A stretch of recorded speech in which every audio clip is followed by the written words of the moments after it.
दिनैनि दिनावथ' जों इउनाइटेड फराम एक्स एनडिपि हिसाबै जोङो नैबे फैबाय थानाय जि बिटिसि इलेक्सन बे बिटिसि इलेक्सनाव जोङो सापर्ट हिसाबै गैया, जोङो जोनोम होनाय हिसाबै दङ।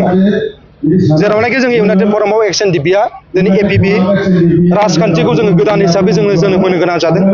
बिनि ओंथियानो जाहैबाय जे 2020 मायथाइनि 24 जानुवारियाव जाय बिटिआर एग्रिमेन्टखौ जों खालामनानै लाबोदोंमोन, जोङो बाहाय एनडिपि मोनब्रै फेक्सन, दुलाराय बर' फरायसा आफाद आरो इउबिपिअ गासै जथायै थांनाय 2020 मायथाइनि 24 जानुवारियाव जाय बिटिआर एग्रिमेन्टखौ खालामना लाबोखांबाय, बे लाबोनायनि उनाव जे बे 5 बोसोरनि गेजेराव एनडिपिनि जि जेंना, मुंख्लंनि जेंना, जेलाव थानायनि जेंना, बेफोर गासै जेंनाफोरखौ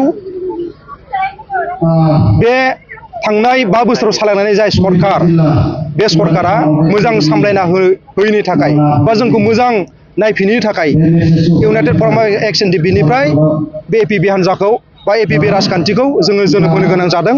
आरो बे एपिपि राजखान्थिखौनो जोङो दिनैहाय इउनाइटेड फराम एक्स एनडिपिआ गोदान हिसाबै जोनोम होदोंब्लाबो जोङो किसु सिटखौ जोङो मोननो हायो नामा, जों बिनि थाखाय खामानि मावबाय थादों। बानसावनायसो जोङो दिनैहाय नेसनेल पार्टिजों जोङो एनडिपिआ गैया, आरो नेसनेल पार्टिया जाहैदों जोंबायदि जांख्रिखांनानै बा जांख्रिखांग्रा मोनसे हान्जाखौ जे इसेबांखिनि गोरलैयै लानानै जे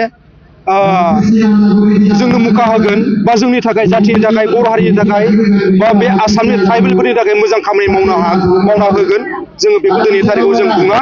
आरो दा जों बुङा, आरो लोगोसे जोङो मिथिखायो बिथांमोना जोंखौ मन'ग्राफग्रा, जोङो नारसिनना दोनग्रा बेबायदि दोलोजों जों बोरैहाय खामानि मावनो।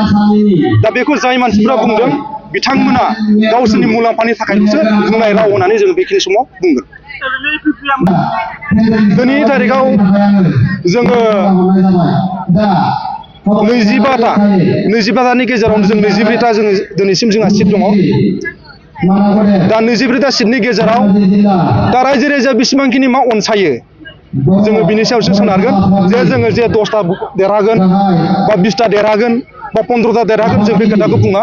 रायजो राजाया मा अनसायो, जोङो दिनैहाय रायजो राजाफोरनि गेजेराव जोंनि जि हारि थामोन्था रैखाथिनि आरो जि जेंना, बै जेंनाफोरखौ जोङो दिनै रायजो राजाफोरनि गेजेराव जोङो फोसावबाय थादों, जोङो बुंबाय थादों।